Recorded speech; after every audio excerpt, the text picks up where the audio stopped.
Welcome to Biosafety Now's 20th Twitter space. I just received word that Alina Chan is going to be joining us a little bit late. That's why I was delayed in starting this, but she will be on in a little bit. I want to begin with a disclaimer that the views of individuals expressed on this and all our other spaces do not necessarily reflect the views of Biosafety Now.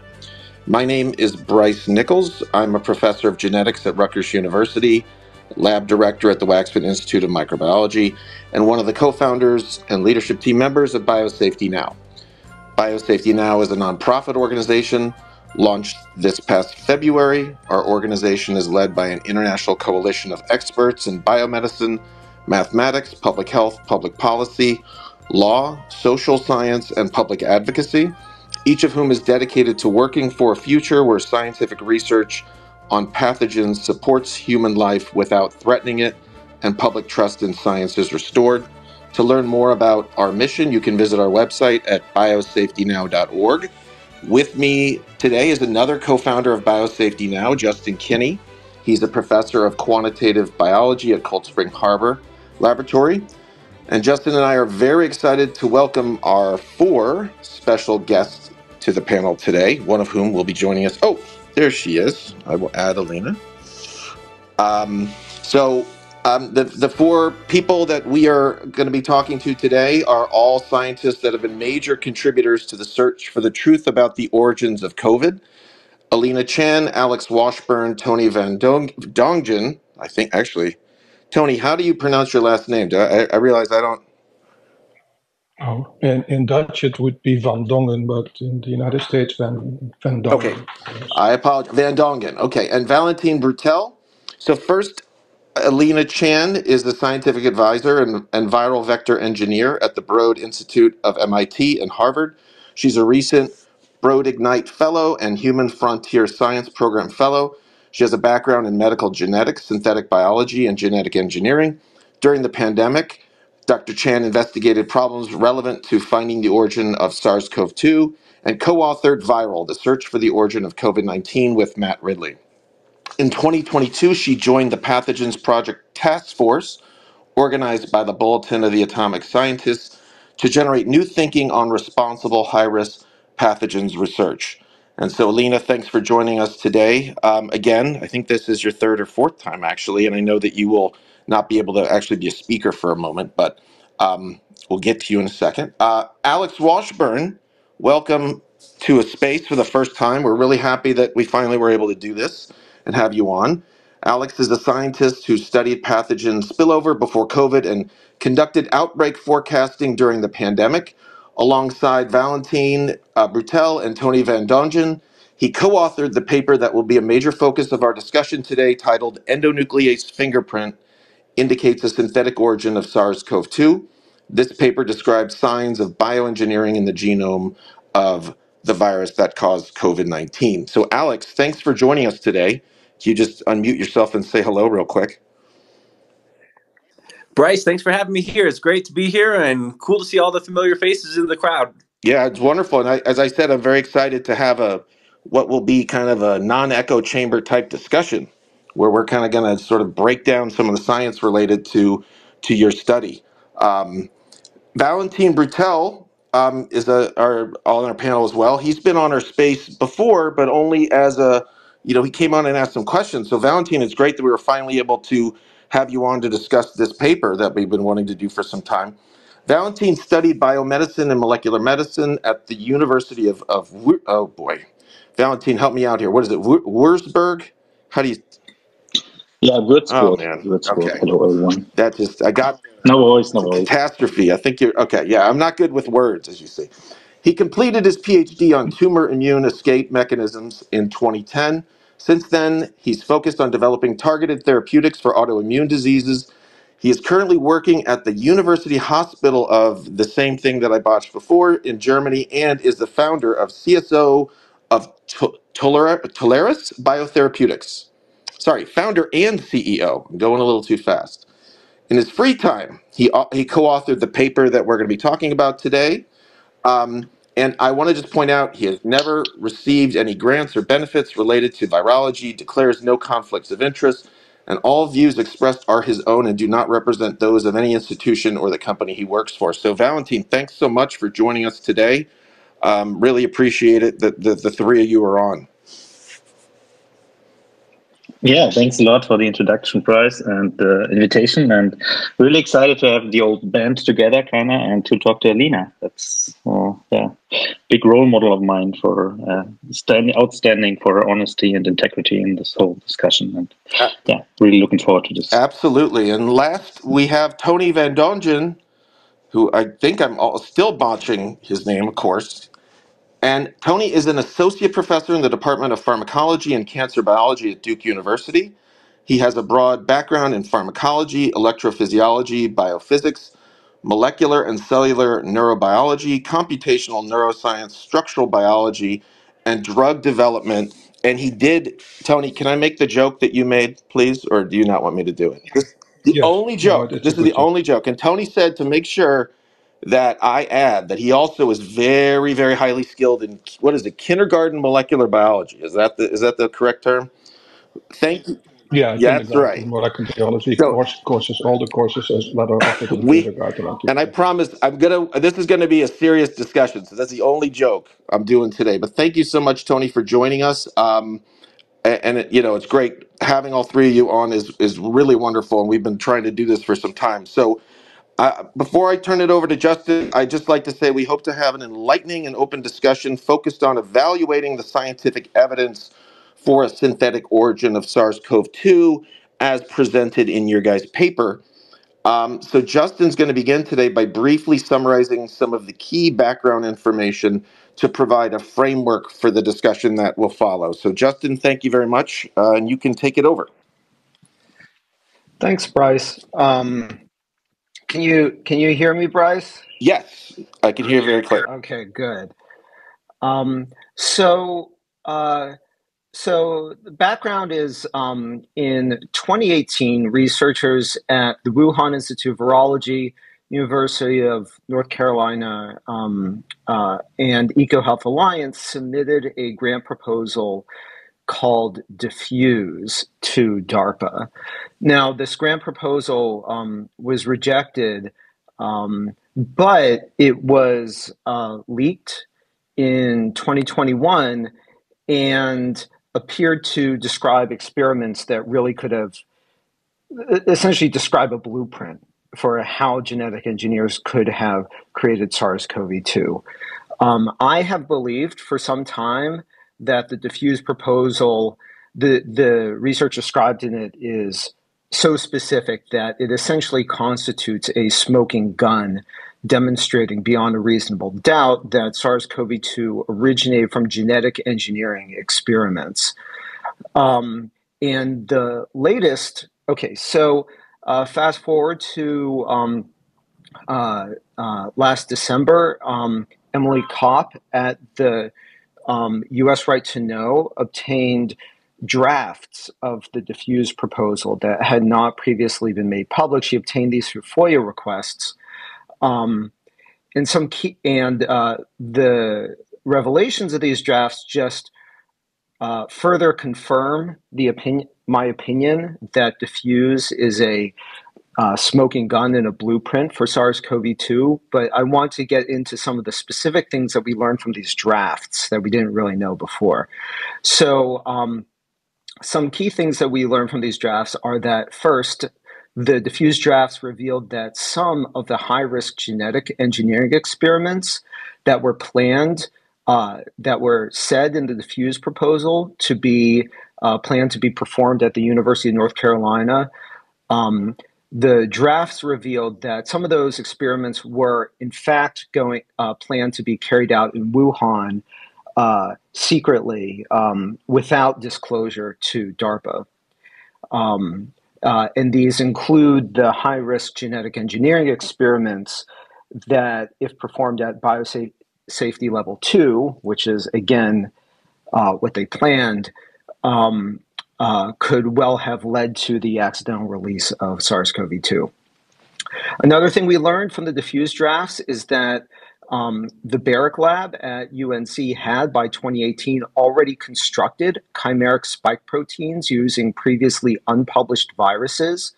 And there is good reason to believe from these drafts that the receptor binding domain of these chimeric spike proteins actually came from viruses from the Mojiang mine in China, where SARS-CoV-2 progenitor viruses also came from. The diffuse drafts state that researchers plan to insert a variety. So the original diffuse grant, the final diffuse grant, said that researchers plan to insert a variety of cleavage sites into novel SARS-like coronaviruses, but wasn't very clear on what those cleavage sites would be. The diffuse drafts confirm that confirm specific plans to insert, among various things, a furin cleavage site at a location in the virus genome called the S1-S2 boundary. Now, among other things, this revelation contradicts not just statements by many virologists, but the sworn testimony of Christian Andersen before the House Select Subcommittee on the Coronavirus Pandemic. And fourth, the diffuse drafts revealed that a specific genetic engineering plan that involves stitching the novel viruses together using specifically 6 segments prepared using the DNA cutting enzyme or restriction enzyme called BSMB1. So our guests today, Alex, Tony, and Valentin, posted a preprint in 2020 noting that the SARS-CoV-2 genome looks, in fact, like it was stitched together from 6 segments prepared using 2 DNA cutting enzymes, BSMB1 and BSA1. So some have called the appearance of these 6 segments and BSMB1 in these draft grants a smoking gun. I myself am more skeptical, but I am looking forward to discussing this in our conversation today. Justin, can I just ask real quick if you could give a little more detail about a restriction enzyme? Just discuss like this, like what, I guess maybe it would be useful to talk about sequence recognition. Yeah, so I'd be happy to do that. So a key part of genetic engineering involves cutting DNA molecules at specific sequences. And in particular, to create a synthetic virus, what researchers have to do is they have to synthesize DNA in smaller chunks and then cut the ends of these chunks to make the ends sticky, if you will. And then they can stitch, then that allows them to stitch the different segments together to create a much longer virus. So the enzymes that are used to cut DNA are called restriction enzymes. They recognize specific sequences that are 6 letters long, 6 nucleotides long. I mean, among other things, but the ones we're talking about cut 6 nucleotides long. And there are hundreds of these enzymes that cut various different sequences in different ways. And it is kind of remarkable that in the diffuse proposals, they specifically propose ordering BSMB1, one very specific enzyme, and using that to do the molecular cloning, to do the genetic engineering. Maybe one other thing, Justin, just to hammer this point. With a 6, so there's 4. Can you just talk about what that means in terms of how frequently you'd expect to encounter a recognition site for a 6, something that cuts out of 6 specific base pairs? Yeah, so something that cuts at 6 specific base pairs. Well, you expect to see these a few times by chance.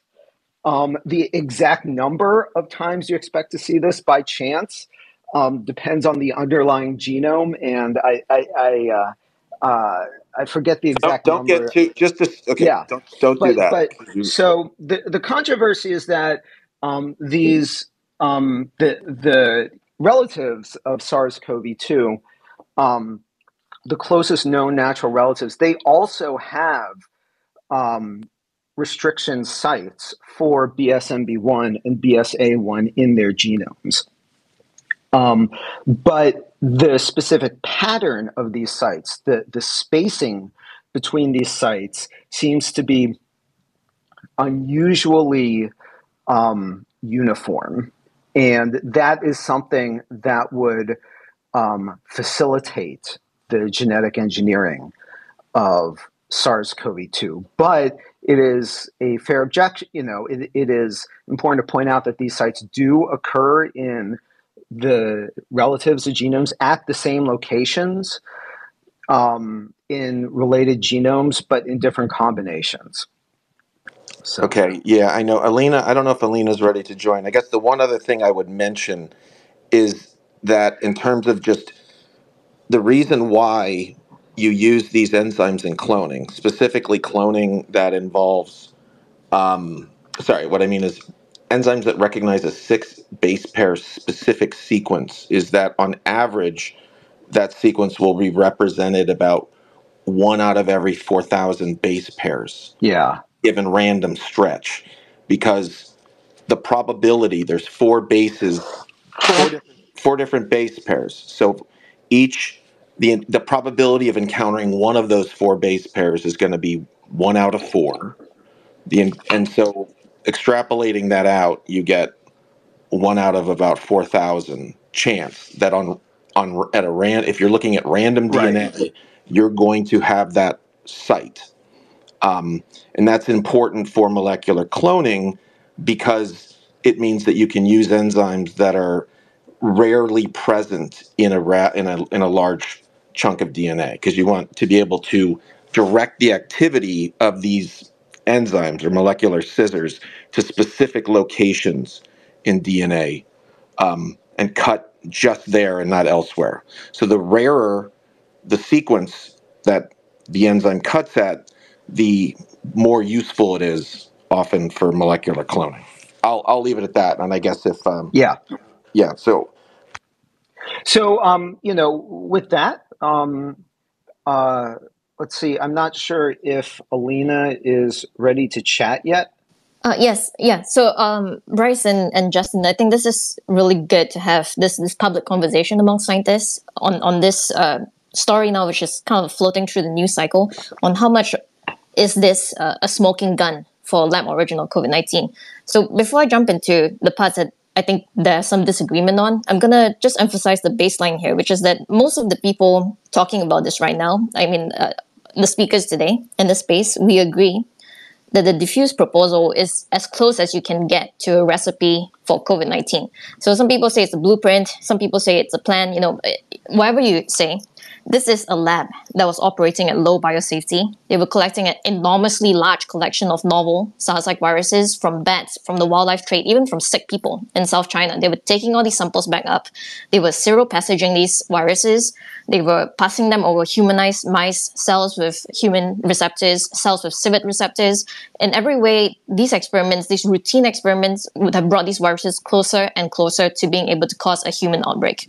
And then you've got this part in the diffuse proposal, which to me is the strongest piece of evidence pointing to a lab origin, which is the plan to start putting these furin cleavage sites, these gain of function features, into novel SARS-like viruses in the wild. And so I agree that if you look at the whole body of publicly available evidence, and that's not a lot, but if you look at it, it all seems to point towards a more likely lab origin than one from the market, for which there's very little evidence, no intermediate hosts pointed to date, no evidence that such viruses were circulating in Wuhan or Hubei province. So what is the discussion today about? It's not about whether or not a lab leak is likely, because we agree on that point, but we disagree on how much this is conclusive evidence. How much of this is a smoking gun evidence?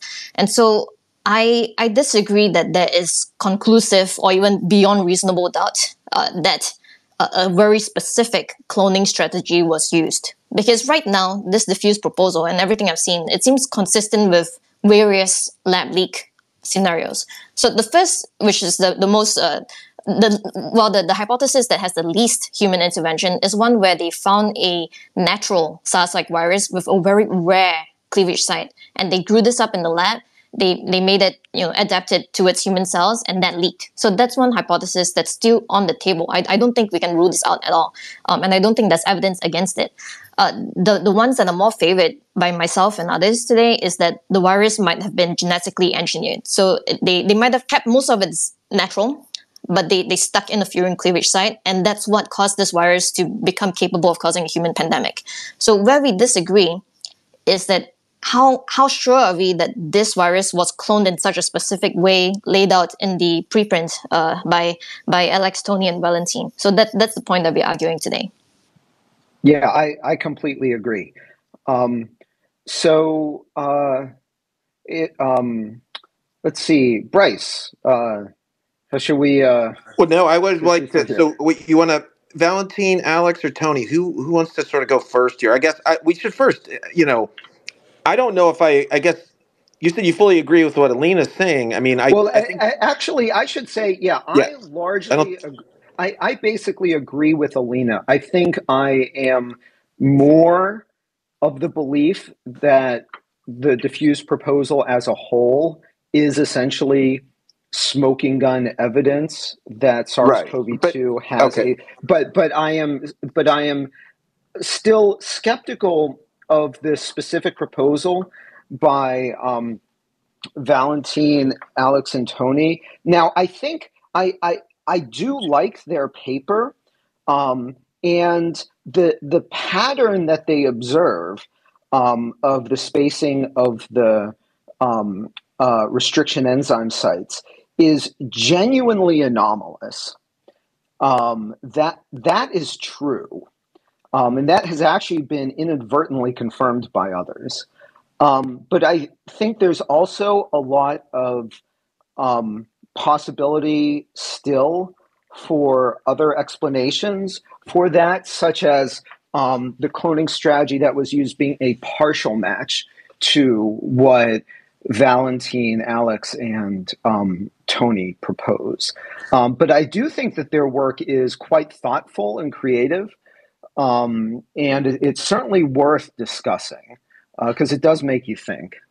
By the way, yeah, seriously, like just to be very clear, because this space has become incredibly toxic about, if you're not 100% in lockstep.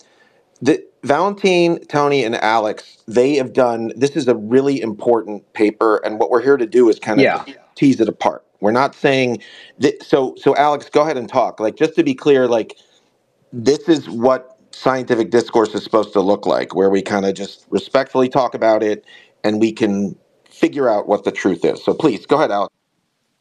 Yeah, thank you all. It's great to hear everyone's voices and perspectives here. I think I'm in agreement with Justin and Alina that there are still other possibilities for exactly what may have happened in the lab.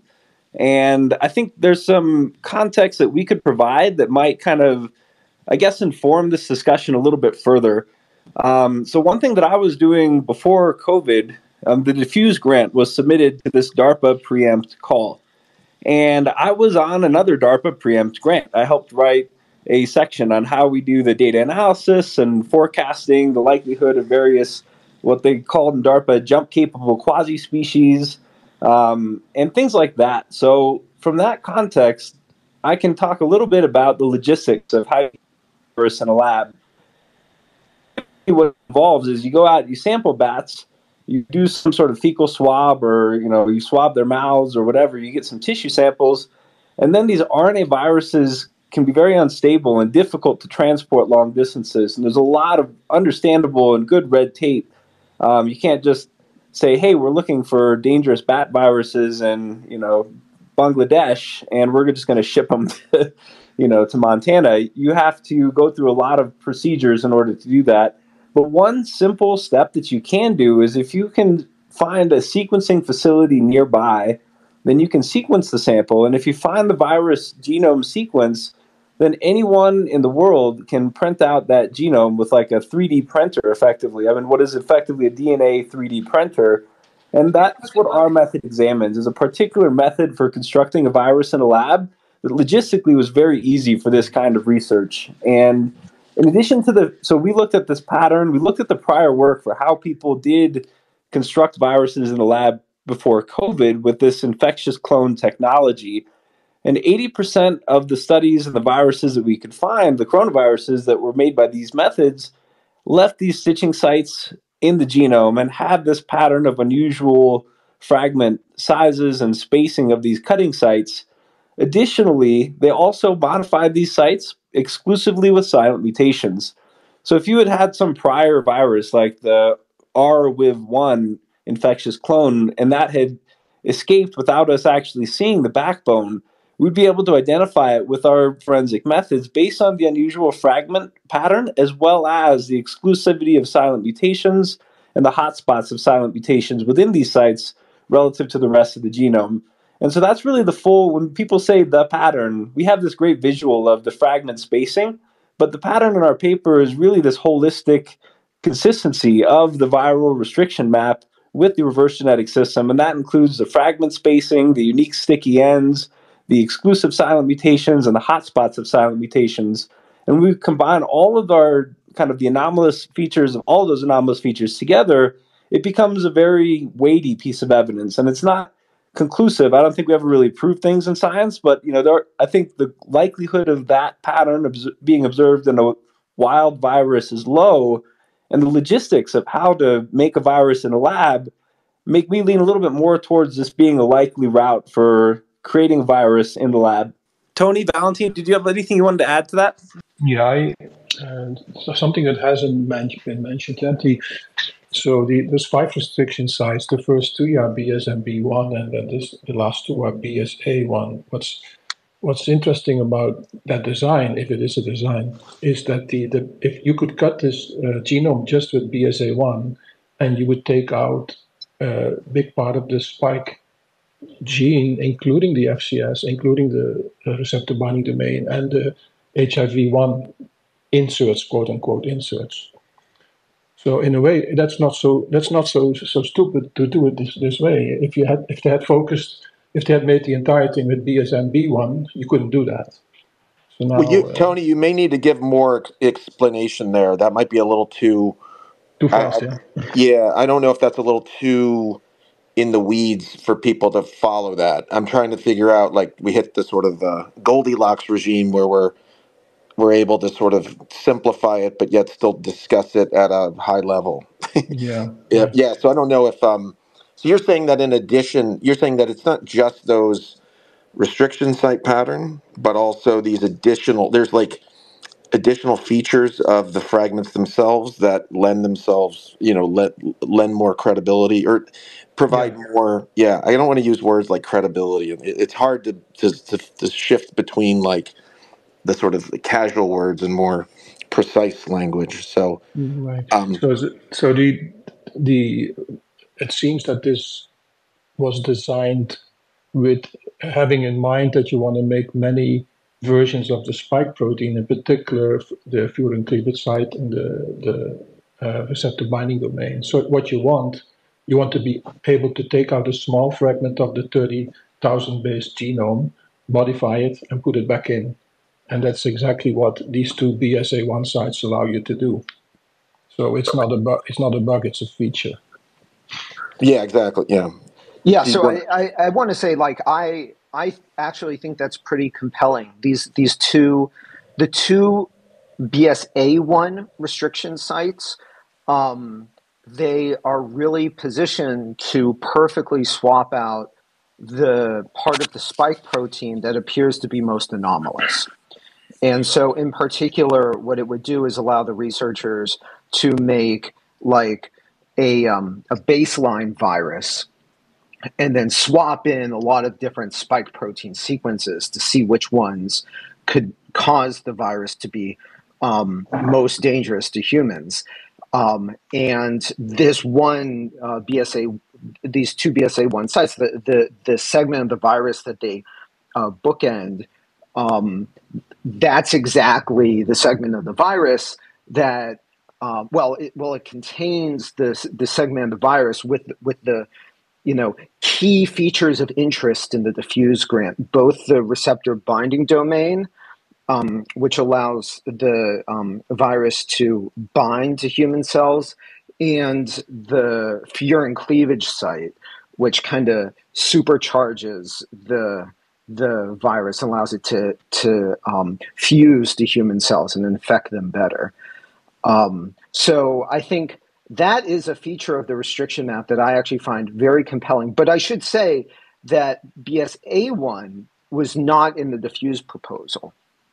And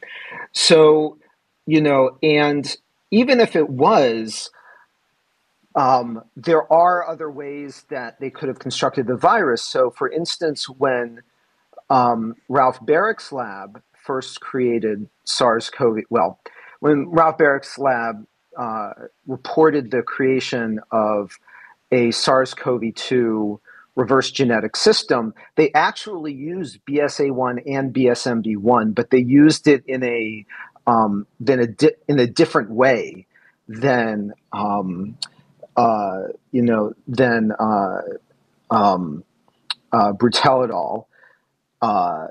et al. Proposed. So that's and the other thing is BSA1 is just very commonly used for this kind of it's just happens to be a very commonly used enzyme for stitching together many different genome segments. So that's really the extent of my skepticism. But I think the observation by Bruttel et al. That the BSA1 sites are actually very well positioned, not just to create the virus in the first place, but to then screen lots of different spike proteins for their properties. I think that's a really important observation. Valentin, go ahead. And I would say that this is also, I posted a link to the paper. I believe you're talking about figure 3A of the paper for those that have that paper open, because you can go ahead and reference that, because that's important. These details are easier to see. I know it's hard to see on a space. Valentin, please. Sorry, it's taken a while for you to get to speak. Oh, no problem at all. I agree with most of what the others said. Well, I personally think it is now proven beyond reasonable doubt that this virus came from a lab, was modified in a lab. So of course they didn't make up the entire thing, but they introduced all these very suspicious changes. But that belief is not only based on this paper we're discussing now. But before we go into details, I'd really like to take a few seconds to thank Emily Kopp and the US Right to Know team, Gary, for getting access to these new documents. I think that it really is a major contribution to really learning more about what the involved researchers were thinking, what their mindset was, and what precise plans they had. And we just had this discussion that this genetic construct, we can probably compare it to a puzzle of 6 pieces, like a linear puzzle. And these 2 BSA1 sites allow you to just take out that one puzzle piece. And this would be, of course, very handy if you not just want to make one virus, but if you want to test a whole bunch of different receptor binding domains to find out basically which one is the most dangerous in humans. Or if you want to test several different furin cleavage sites, or have one version with and one without the furin cleavage site. And through these new documents, we pretty much know that this is, even in more detail than before, that this is exactly what they wanted to do. They wanted to take receptor binding domains. And if you take a look at the virus, and not just the average mutation rate overall, but really look at the individual segments, and you single out the receptor binding domain, then this is highly divergent. It's like 25% different from, for example, Reg13, while the rest of the genome is just like 1 or 2% different. And then, of course, the other very, very weird part is the furin cleavage site, which is, depending on how long you define it, 60, 80% different from Reg13. So those 2 really stick out. And I think it's fair to say that this looks like not only an inserted FCS, the first virus ever, but also like a RBD, receptor binding domain chimera. And the receptor binding domain allows the virus to bind to the human receptor. And they really go into great detail here to explain how they would prioritize receptor binding domains based on modeling, based on binding studies with just the synthetic spikes in cell culture experiments. And this would, in my opinion, neatly explain another very unusual feature of this outbreak, which is the enormously rapid spread of this virus. If you compare this to, for example, SARS-1 or MERS, it took like months till we had the first few hundred infected people, and here it just went around the world with no brakes on, basically, which would be perfectly explained if you have a receptor binding domain that's so well fitted. And then, of course, it's a more lethal virus than other similar viruses are. That would be explained by the furin cleavage site, which allows this virus to infect brain cells, for example, where these other proteases that are normally used by other SARS-related viruses are not expressed. So yeah, just wanted to point out these two things on a very basal level, that through these new documents, we really have a much better insight into what kind of experiments they were planning and why it would be so useful to have a basically virus construction toolbox in which you can just, for a few $100, put in a new receptor binding domain or a new furin cleavage site, and how this basically proves one very common counter argument wrong, which we have often heard, which is that if you use type 2 enzymes like BSA1, BSMB1, you wouldn't find them anymore in the final construct, right? Many people said you can use this no-seam cloning. Can you explain a type 2? Can you explain that real quick? That's also a sort of very confusing thing about those enzymes. If you could just go back, because I don't know if we didn't go over that before about the difference between. Yeah, sure.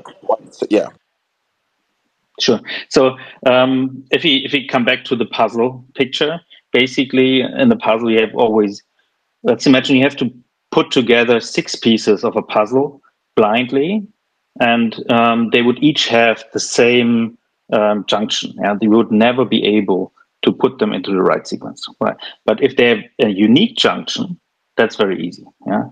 So in the genetics world, basically you link together different DNA pieces with so-called sticky ends. You have a double-stranded DNA, and if you just bluntly cut that off, the religations or connections are random. But if you leave a short overhang of one of the strands, and you basically make a compatible overhang on the next puzzle piece that you want to connect on the next strand, then those will kind of magnetically attach to each other, and then you can use the ligase to like close the thing. And this allows you to put up to 60 pieces of DNA in the right sequence if you use these very precise and very efficient and very clean enzymes like second generation or high fidelity BSMB1 and BSA1. Yeah.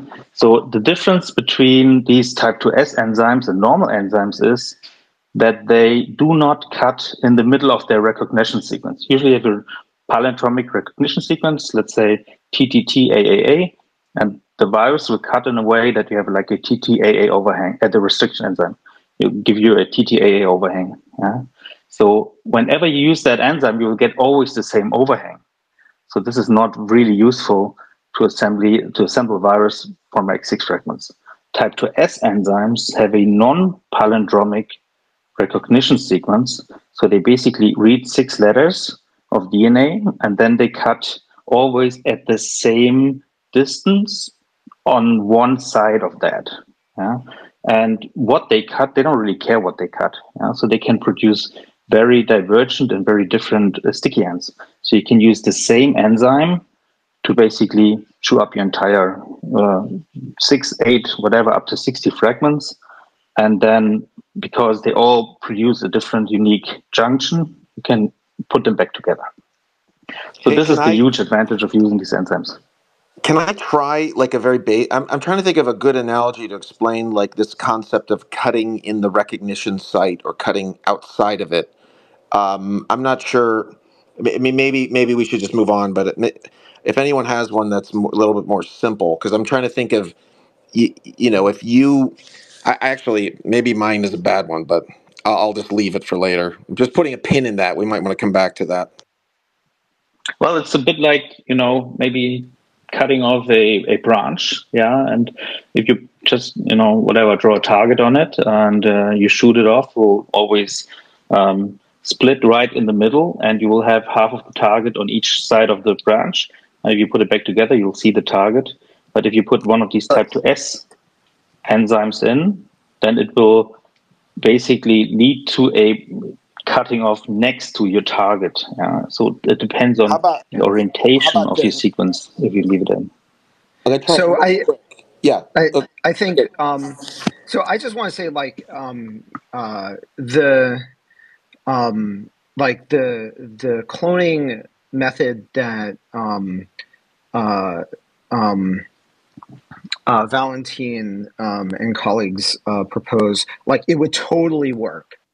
There's every reason to believe it would work. I think the main objection to it is really just that a lot of times when people use these enzymes, they remove the cutting sites. Now, there is no reason you have to do that. And there is some, though I would say not complete precedence for this in, for leaving the sites in previous work from the Wuhan Institute of Virology.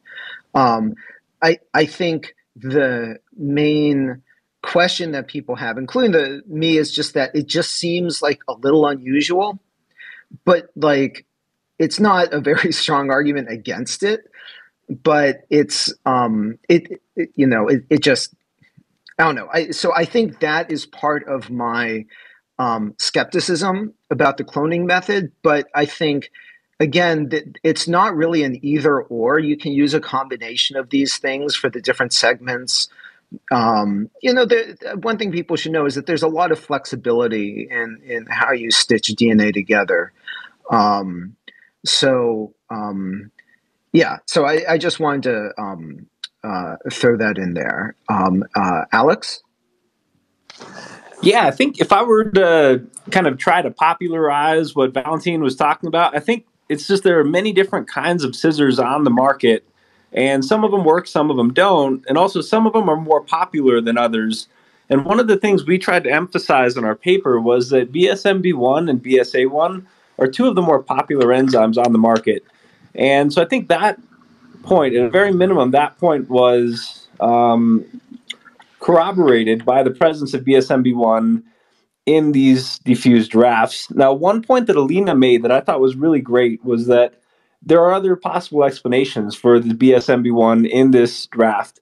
And one explanation Alina pointed to the paper was that they could have just been using the 6-segment construction that they'd used in prior work, specifically Ralph Barrick in 2016, his group, experimented with the Wuhan Institute of Virology infectious clone WIV1 using a SARS coronavirus backbone that was ligated in 6 segments. And in that ligation, it actually, in order to find it, you have to go back to a 2007 paper, but that was a complicated ligation. They did use BSMB1, but they also inserted a bunch of mutations in order to move around other restriction enzymes and use, for example, BGL2, MFE1, and a variety of other of these good molecular scissors. And so when Valentin and Tony and I did this work, we've studied these past methods in great detail to try to understand what are the enzymes used and what were the methods and other infectious clones that were out there. And for the SARS-1 coronavirus infectious clone, they would need more than just BSMB1 to stitch that together. And for the Wuhan Institute of Virology infectious clone, RWIV1, that was stitched together using a different set of scissors called BGL2. So it's interesting that this draft has BSMB1 listed as a restriction enzyme and not BGL2, which is also a requirement for both RWIV1 and the SARS coronavirus infectious clone used in the 2016 paper. So, that's neither here nor there, too. They could have, another possibility is they could have just inserted BSMB1 in this early discussion as a placeholder for a cost estimate of these restriction enzymes. And that would underscore our point that these were popular enzymes. These were the first enzymes someone would think about and someone would use. And another kind of interesting technical historical detail in our literature review was that these two enzymes that we find evidence for, or we find are curious in the genome of SARS-2, BSMB1 and BSA1, had only been used together once in a coronavirus, and that was on a paper by Ben Hu, Peter Daszak, and Shizheng Li, all of whom were PIs on Diffuse. Now, in that paper, these enzymes BSMB1 and BSA1 were not used for the full ligation in the construction of the clone, but instead were used to swap spike genes. And that gets to Valentin's point, which is that the methodology that Ben Hu and colleagues used in 2017 to swap spike genes could be replicated with the SARS-CoV-2 infectious clone system that we find.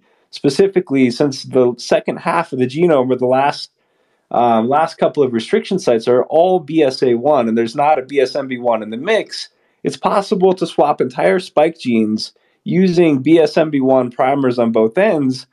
And so this is kind of some methodological detail that's kind of hard to quantify, but is important for piecing together the forensic possibilities. And so I think that there are many scissors on the market.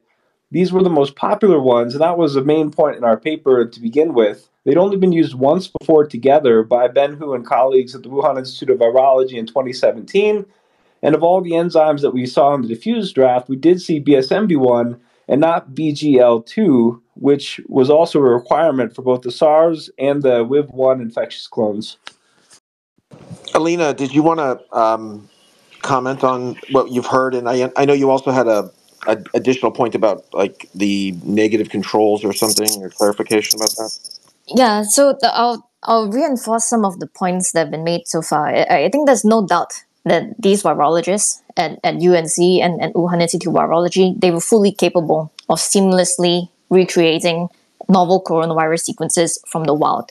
And they'd shown this in their papers from like way back, even like 2015, that kind of thing. So they don't even need to remove natural cut sites, restriction enzyme cut sites. They don't even need to do that. And you can see that in their papers from 2016 and 2017, when they reconstituted novel SARS-like viruses. They did not have to obliterate any cut sites, as far as I'm aware of.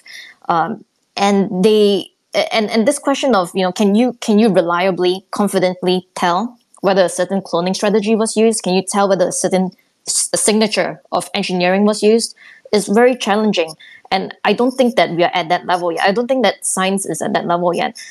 Even top scientists funded by IARPA, in 2020, they were tasked with exactly this job. They were tasked with looking at the SARS-CoV-2 pandemic virus sequence and determining whether or not it had been genetically engineered. And they were wrong. So this very elite group of scientists, even, they were overly confident in ruling out a genetically engineered origin of the virus. So they declared on the website, and I believe that this probably influenced a lot of the intelligence agencies as well when they made their assessments, that they tend to lean against a man-made origin. Is because of these sort of proclamations that you can tell whether there's a signature. So if you look at the literature of what happened after SARS-CoV-2 appeared, you can see that a lot of groups, including Ralph Barrett's group, could easily just clone it again, like without leaving any trace. Using BSA1 and BSMB1. These are commonly used enzymes. But he also did the same thing for the pangolin virus. So this pangolin virus that's quite similar, but not that closely related, but it's also a wild, like SARS-like virus. He also reconstituted it without leaving any traces, without having to obliterate any sites, also using BSMB1. So, I don't think that there's a pattern in any of these viruses that you can say, aha, this is a signature. So I do think that being sort of closing all these doors prematurely, saying that you're 99% confident that this exact cloning strategy was used, I don't think that there's evidence to support that. I do find it worrying that a lot of these viruses can be seamlessly reconstituted, but that doesn't only apply to SARS-CoV-2, it even applies to other SARS-like viruses, and even before the pandemic, this was happening. So I will say though, if you look at everything probabilistic, just trying to think about it from a probabilistic kind of level, what you have here is that The pandemic itself could have been caused by any of hundreds of different virus species at any of tens of thousands of wildlife markets across China and Southeast Asia, in any of thousands of cities in that region, and in any year. But it was a SARS-like virus with a unique furin cleavage site that appeared in Wuhan less than 2 years after the scientists there proposed splicing exactly that type of feature into novel SARS-like viruses from the wild. So I do think that there's enough here that really tells us we need to get more information. We need to find out what happened after that diffuse draft was submitted to DARPA in March 2018. Because there's this huge gap of knowledge right now. We don't know what the heck happened in Wuhan between mid-2018 to throughout to the end of 2019. And I think that right now we don't have smoking gun. We don't have beyond a reasonable doubt level of evidence, but there might be that evidence. And it's appalling that it's not only people in China that are withholding this evidence, but now even people in the States refuse to release this evidence. So mainly the US collaborators of the WIV, and even for some reason, last year there was a COVID Origin Act that was signed into law, passed both the Senate and House unanimously, signed into law by President Biden, and still the DNI refused to release intelligence pointing that could link the WIV to the origin of COVID-19. So that's my stance on it, is that I think that we need to seek more information, and there might even be a smoking gun in there, but right now we don't have it. Valentin, did you want to comment first, and then Alex? Yeah. Thanks a lot. So these are very good arguments. I've heard them a lot. And I agree. Yeah, these are type 2S enzymes. You can use them for so-called no-seam cloning, or in general terms on vectors, you call this golden gate assembly. In virology, it's no-seam cloning or seamless ligation, all that kind of stuff. The reason why they could not have done this for a diffuse-like project is that you don't have the restriction sites in your final product anymore.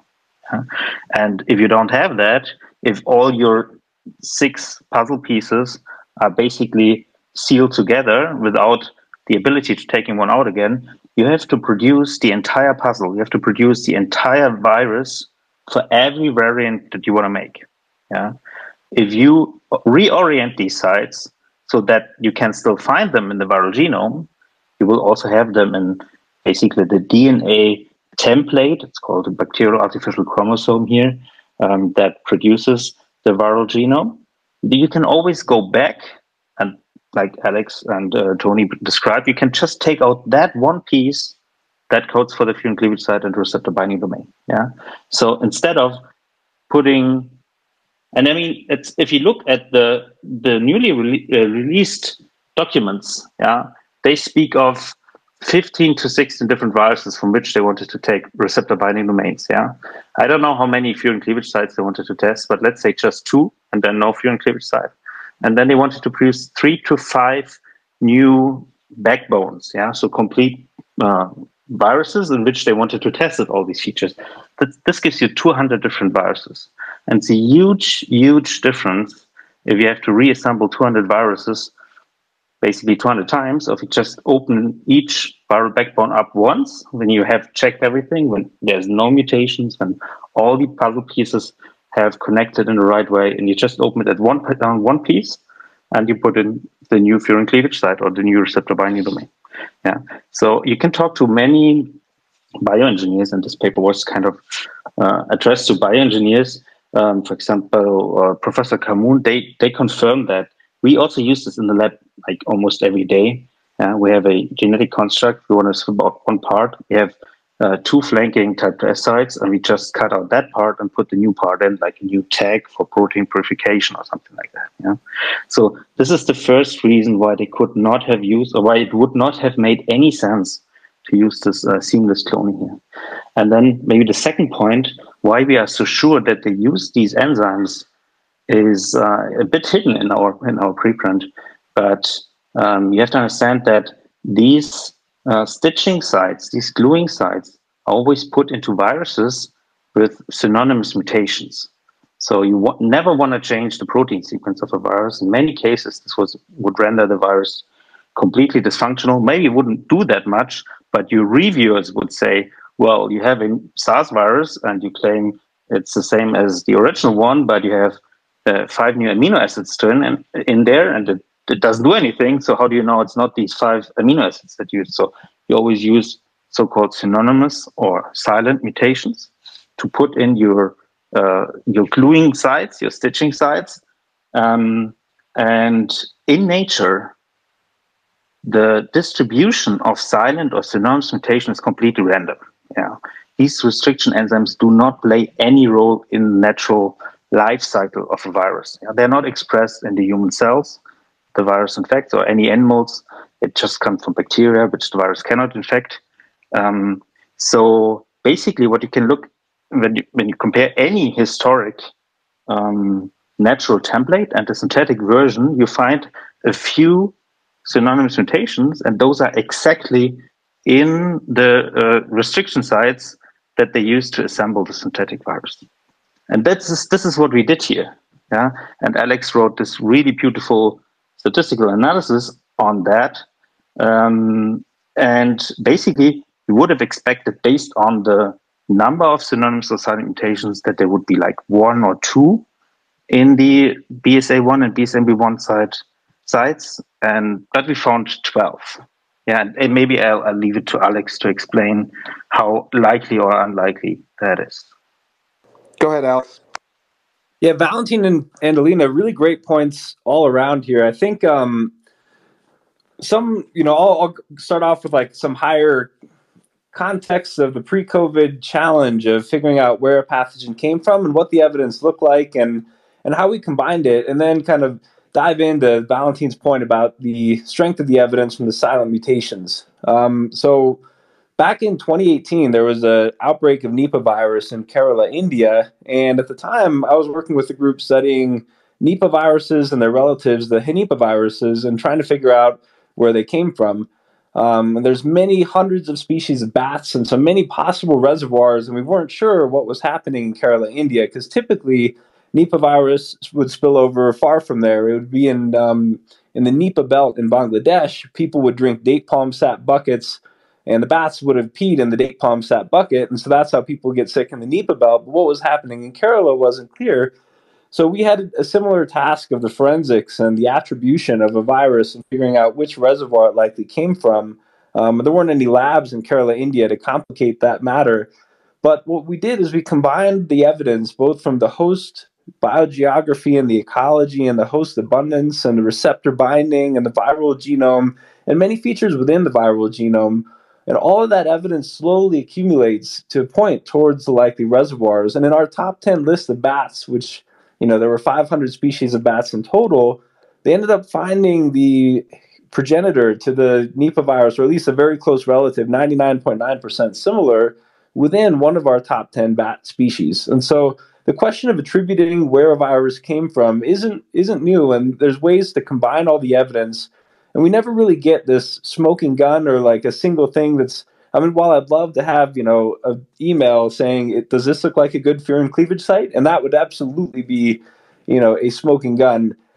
We can still get beyond reasonable doubt, even when the gun is thrown in the river and, the digital signatures have been erased. We can rule out a natural origin. And I think that's kind of where we are today. Even if it's a straw that breaks the camel's back scenario, there's still the entire bale of hay before that last straw. And so regarding the sort of pieces of straw that we'd pitched into this, we were following the diffuse proposal. And that's kind of what you can hear from our careful consideration of the methodology and the prior work. And we asked, okay, great. So it has this weird pattern, and that was visually apparent. We wanted to quantify the odds of that. But that finding, because we'd picked it up with our eyeballs, was a little bit post hoc, and you can't rest too heavily on that. So we really needed to test the additional implications that we hadn't looked at yet. If this were a reverse genetic system, then we would expect these sites to have been moved around by exclusively silent mutations, which don't affect the proteins that are being translated by these sequences. And we would also expect a hotspot of silent mutations within these sites. If we had found, again, the RWIV1 infectious clone causing a pandemic, then we would look at the BGL2 sites. We'd notice their unusual spacing, and we had that visualized in our paper. That's also an anomalous coronavirus restriction map, and it has a higher concentration of silent mutations within the BGL2 sites, which are anomalously spaced, than in the rest of the genome. So that was a really important stone that we turned over. And this was a proper out-of-sample prediction that there would be exclusively silent mutations, and there would be a higher concentration of silent mutations within these sites than the rest of the genome. And what we found was exactly that. All the mutations that had moved around these restriction sites, whether from Banal 52 or another close relative published by the Wuhan Institute of Virology, RATG13, all of the mutations moving these sites are silent. And in RATG13, we found 8 to 9 times as many silent mutations per nucleotide within these modified restrictions or mutated restriction sites than in the rest of the genome. So if this were really a pattern that we found by chance and these restriction sites were randomly spaced in the genome, how did we get so lucky to find 8 to 9 times as many silent mutations in these very small number of nucleotides that we looked in? So that was a very significant finding. Our estimate of the p-value from a Fisher's exact test looking at silent mutations per nucleotide within these sites versus the rest of the genome, that was on the order of 10 to the minus 8. And so that's a pretty big straw on the camel's back. 1 in 10 million-ish or 20 million-ish chance of that under some assumptions in a null hypothesis. And so that's really where I started thinking that there's significant evidence that we should consider carefully, and that's very weighty, and maybe there's other explanations, and we're really encouraging those tests. But when you look at that strength of evidence and the consistency with the prior work and the suitability of this system for the diffuse proposal, that makes me be a little stronger in my belief that this may have originated as an infectious clone. But when we look at the totality of evidence from the geography and the host biogeography and the receptor binding and the early outbreak features such as the D16G mutation that enhanced the furin cleavage site, the furin cleavage site itself, and the restriction map, when we combine all of that evidence and more, that's where I get personally beyond reasonable doubt confidence that this originated from a lab or did not originate from nature, which leaves us with the only other possibility being a lab.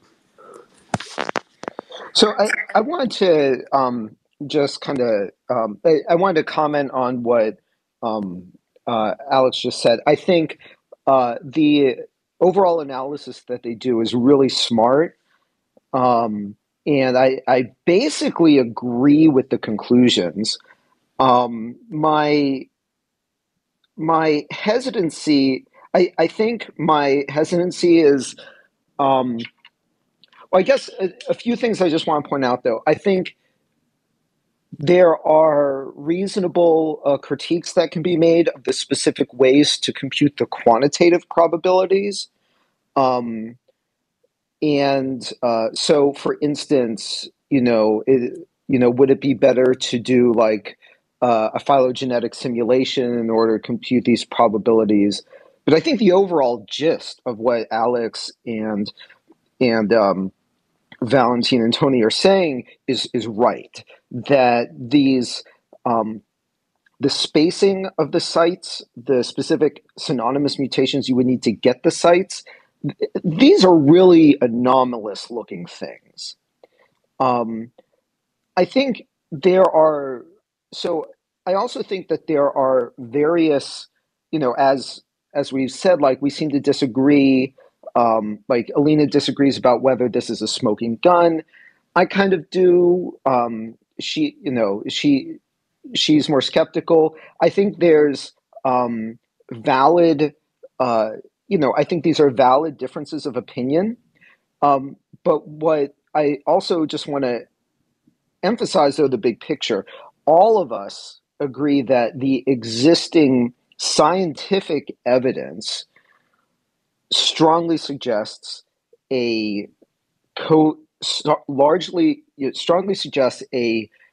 genetic engineering origin for SARS-CoV-2.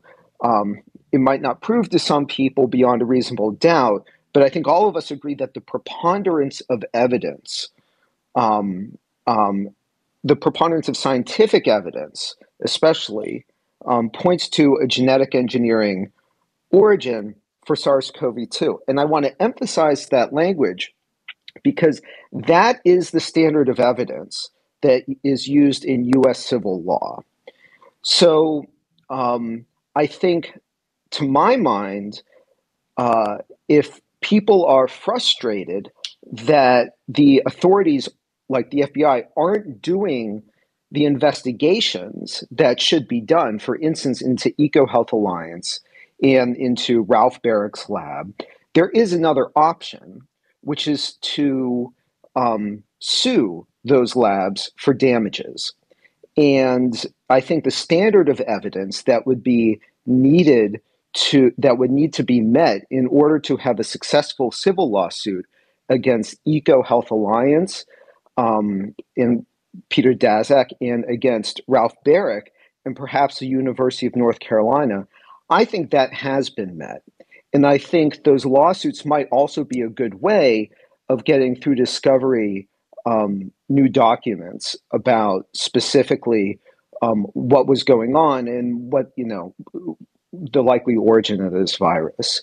So I really think that that standard has been met, and that standard is very consequential for possible routes for, frankly, justice for people who have been harmed by COVID-19.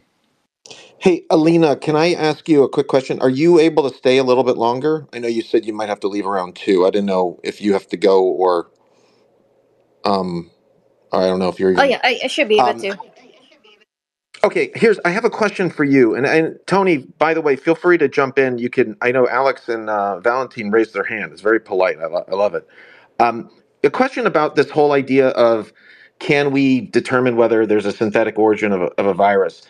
One of the things I guess that maybe I'm wrong about this, and maybe this analogy people will not like, but if we considered like that the virus is a bomb, right? So the bomb goes off, and now you are doing a forensic investigation to see who is the likely bomb maker, right? So it's not like we're really talking about specific labs. There's a handful of labs maybe that could have designed the virus if you're having suspects, right?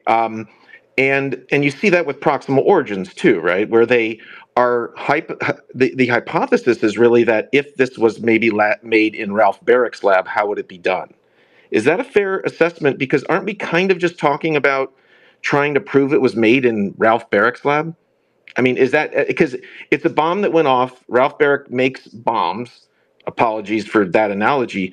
If we're really talking about who in the world would have made this, it would be through him or through somebody working with him or under his guidance, right?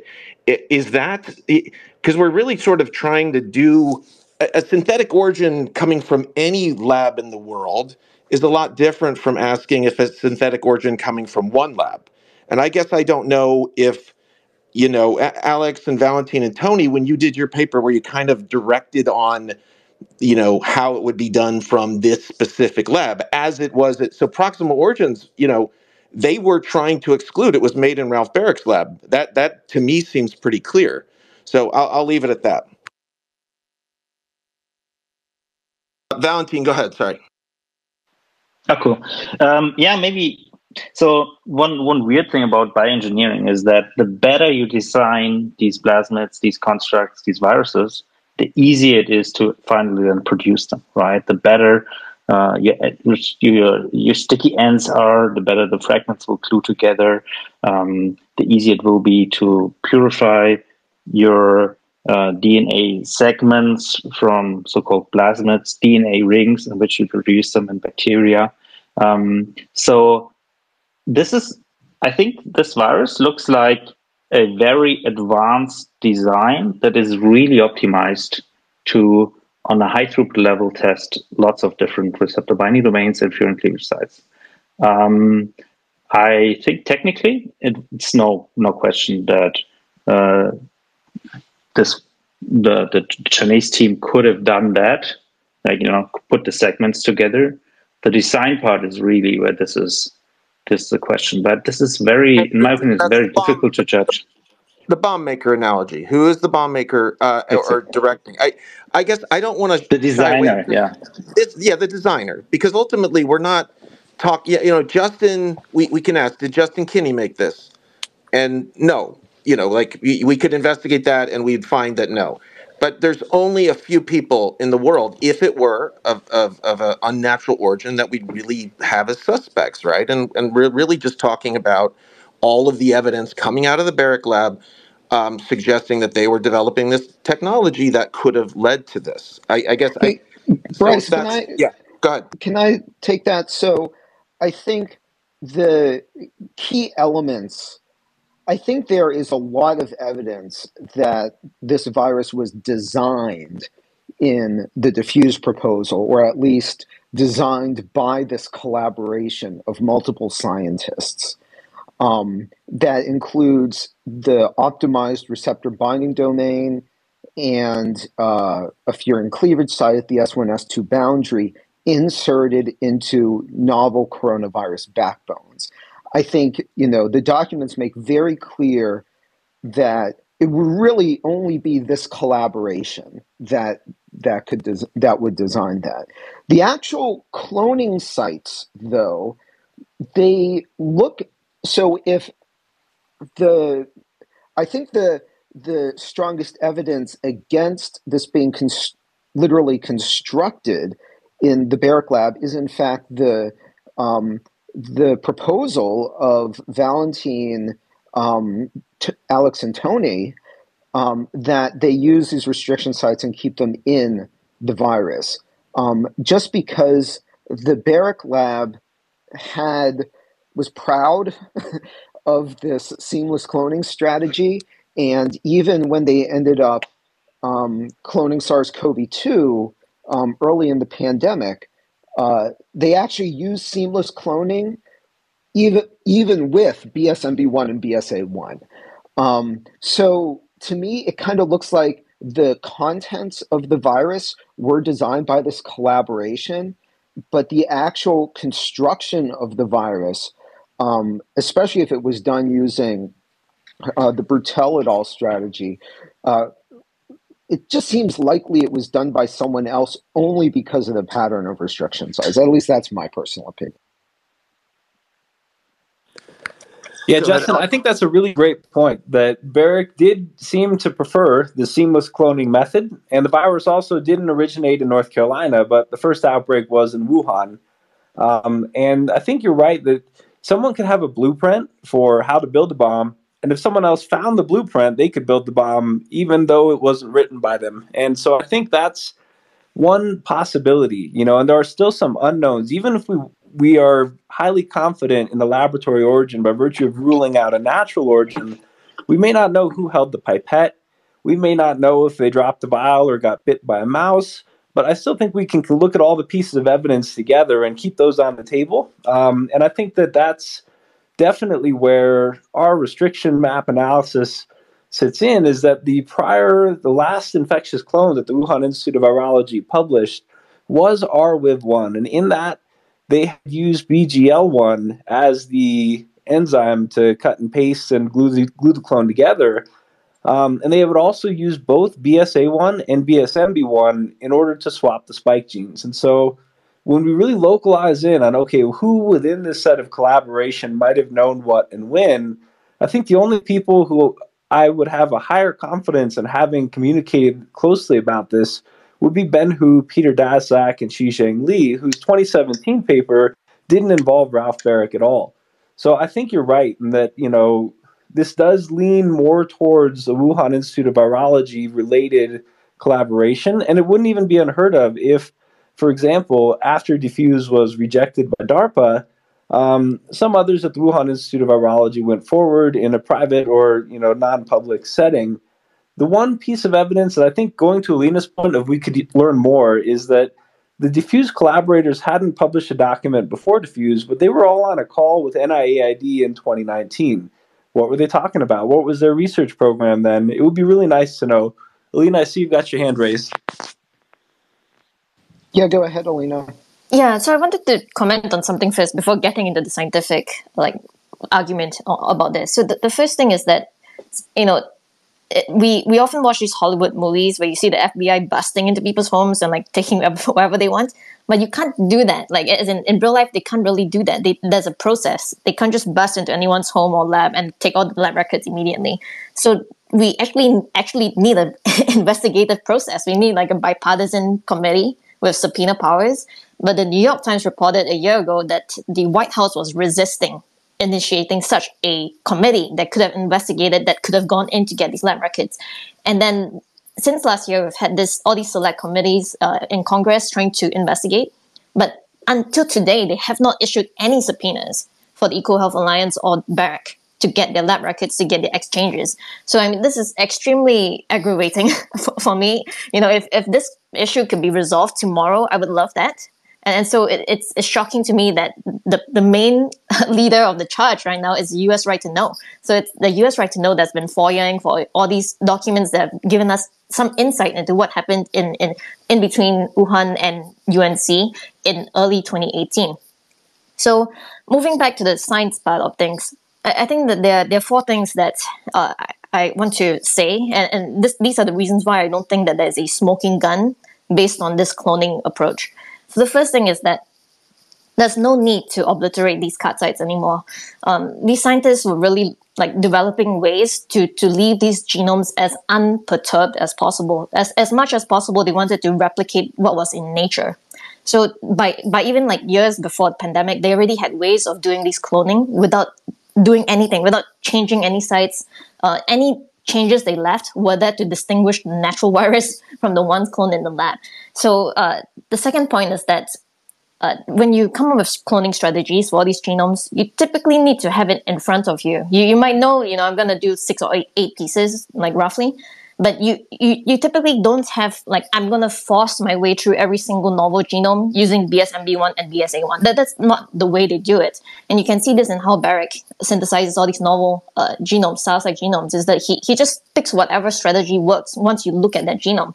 And this diffuse draft was written in early 2018. This was before, I'm assuming, any SARS-2-like sequences, any RATG-like sequences were shared between the WIV and Barrick's lab.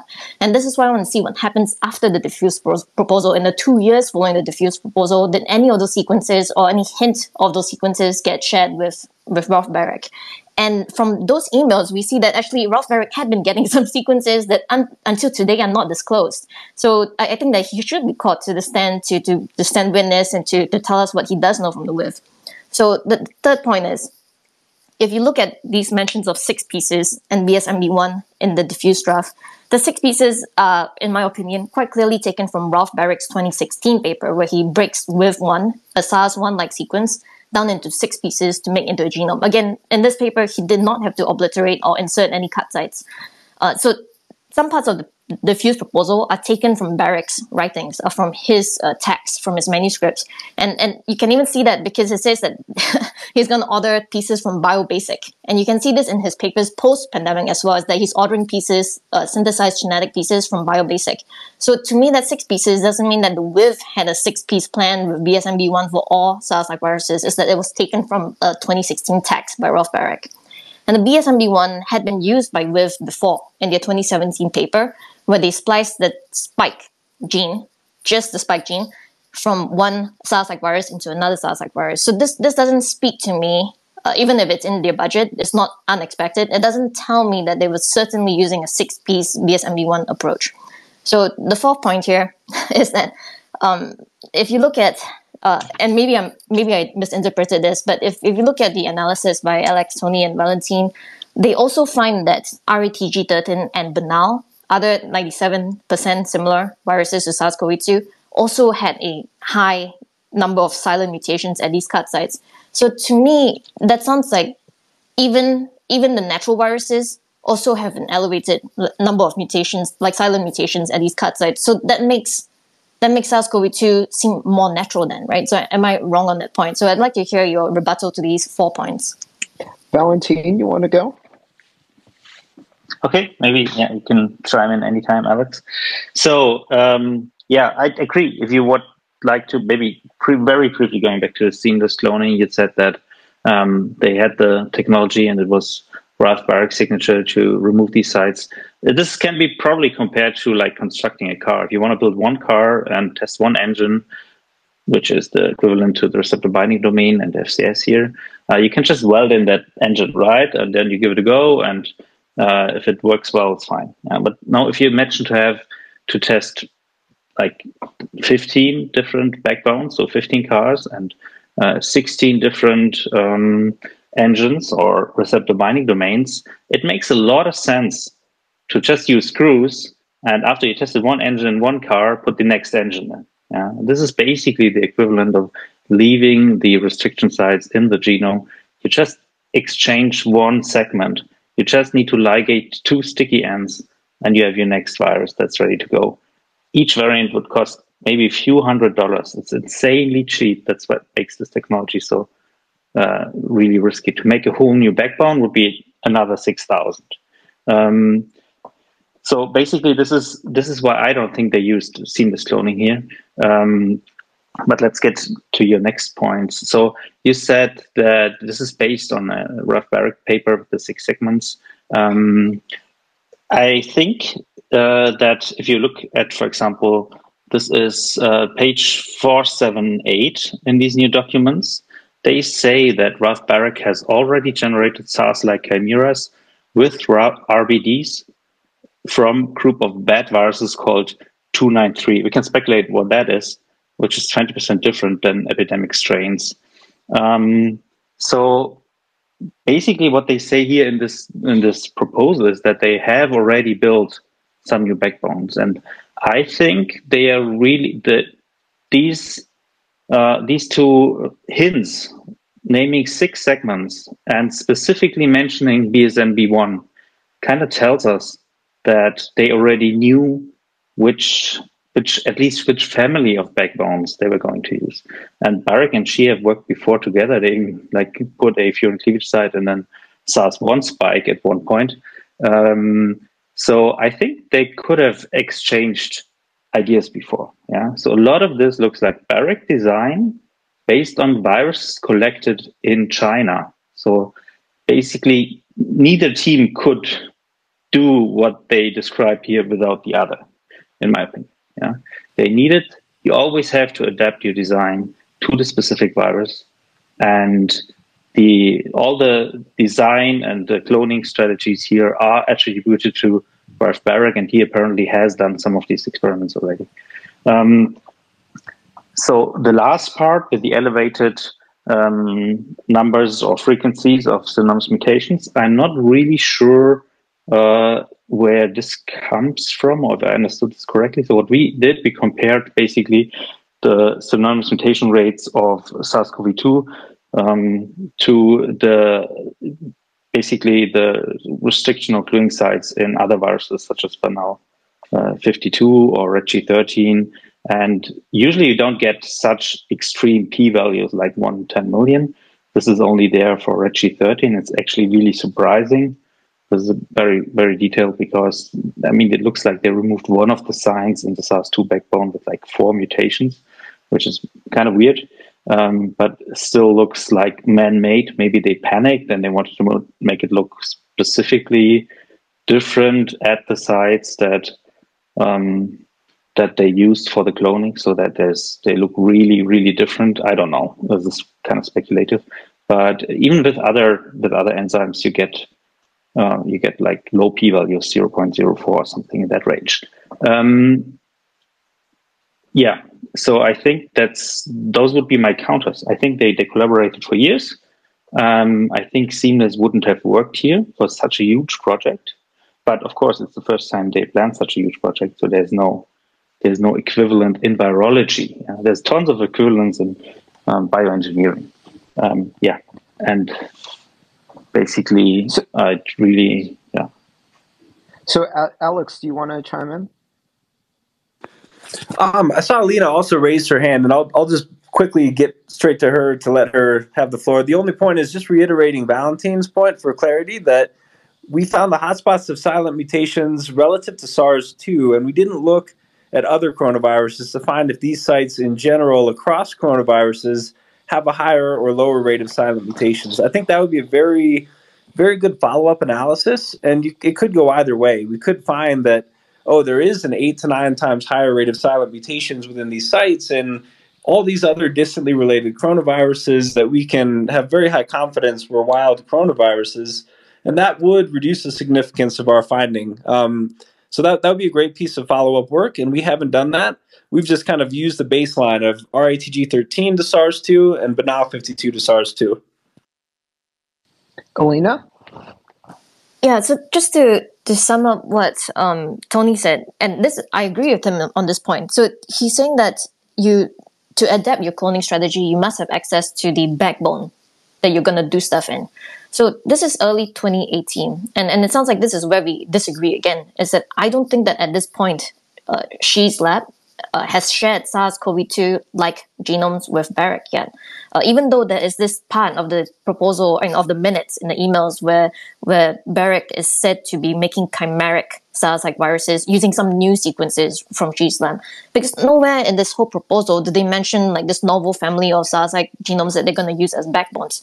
I'm not saying that that didn't happen later in 2018 or 2019, but I think at this point they did not yet have that SARS-2-like backbone. I would be shocked if Barrick had been sent a SARS-2-like backbone in early 2018. Like maybe I'm too naive, but I like right now there's no evidence here that suggests to me that Ralph Barrick has been getting these SARS-2-like genomes from the WIV since early 2018, and he's been sitting on that all this time. And maybe I've totally proven wrong. Like maybe my trust in humanity is going to be obliterated based on the drafts.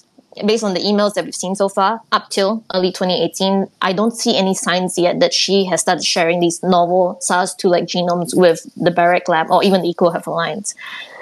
So I agree with you on that point. So the last point about the silent mutation. So this is directly from your preprint. You say that there are many of these silent mutations at these BSA1, BSMB1 sites for SARS-2, and also that there are significantly higher rates of silent mutations within these sites for both RATG13 and Banal52. So Banal52 is another natural SARS-like virus found by a totally different group of scientists, French and Cambodian scientists in Cambodia.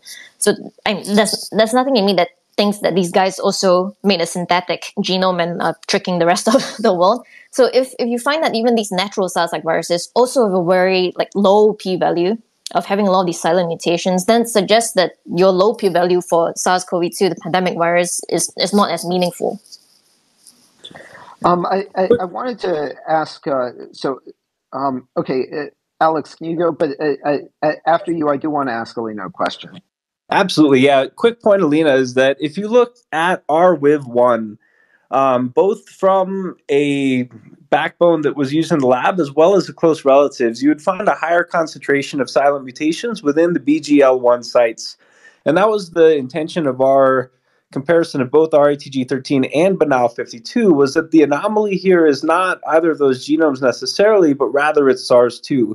That this thing, if it were constructed in a lab with our methods, would have hotspots of silent mutations relative to the close relatives that we have available. So, thanks, Alex.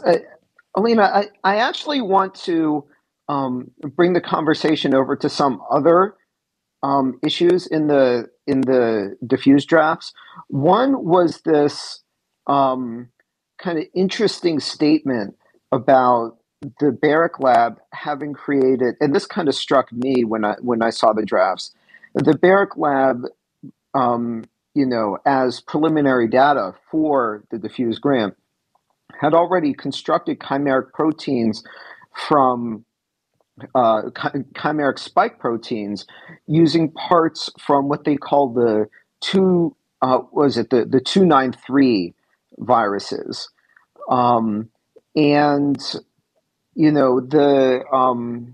my understanding is that suggests that the 293 viruses, there's reason to believe that those are RATG13-like viruses, or at least viruses from the Mojiang mine that the WIV had previously isolated. But I think, Alina, you know the source of all these viral genomes better than I do. So what's your take on this? So yeah, I think actually the diffuse draft that came out, there are two big takeaways from that. Is that one, this work that a lot of zoonosis proponents have been saying were delegated to the UNC, to Ralph Barrick's lab. Actually, in private, Peter Daszak said that he was going to redelegate them back to Wuhan once DARPA gave them the money. And he believed that the WIV, the Wuhan Institute of Virology, were totally capable of doing these experiments by themselves, and in fact had been doing these experiments by themselves since like 2017. They even did it at BSL-2, a low biosafety level. So in terms of the second part that's novel about the diffuse drafts, where it says that Ralph Barrick's making these chimeric SARS-like viruses from this 293 group of SARS-like viruses or viruses. I also don't know what that 293 group refers to, but the clue there is that they say at least maybe the spike RBD has to be 20% different from SARS-1, from the 2003 SARS-1. And I'm not aware of which published sequences match that description.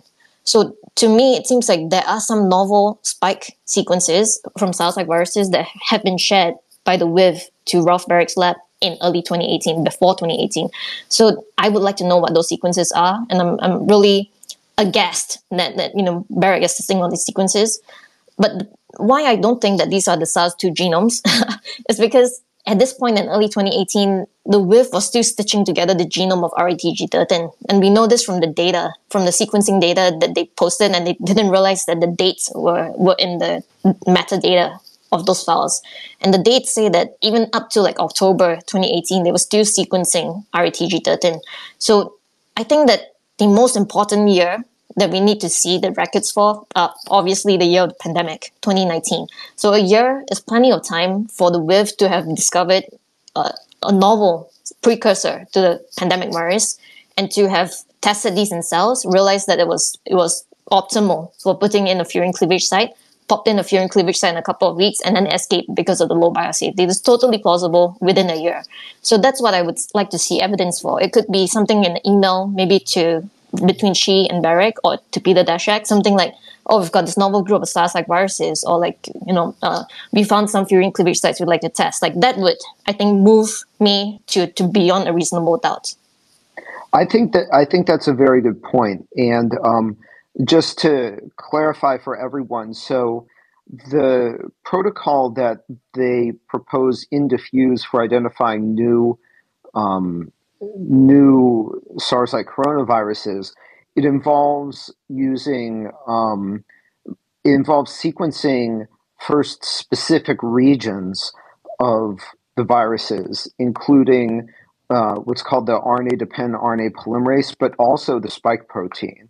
So one possibility is that the WIV might have shared the spike protein sequence with Ralph Barrick and enabled the creation of chimeric spike proteins from the 293-like viruses even before they had assembled the full genome of these viruses. Would you say that that's fair, Alina? I mean, I don't know, because I don't know what sequences were sent. And I think like it's easy to speculate, but then you speculate too much and then you get proven wrong. So for me, I always have a more information seeking position, is that unless I think I can quite confidently say that something didn't happen, I wouldn't try to speculate on it. And maybe that is something that's on brand for me, is that people know that I'm very skeptical of things, or skeptical of like surprising coincidences or things like that, until I feel like there's enough evidence to show that that is what most likely happened.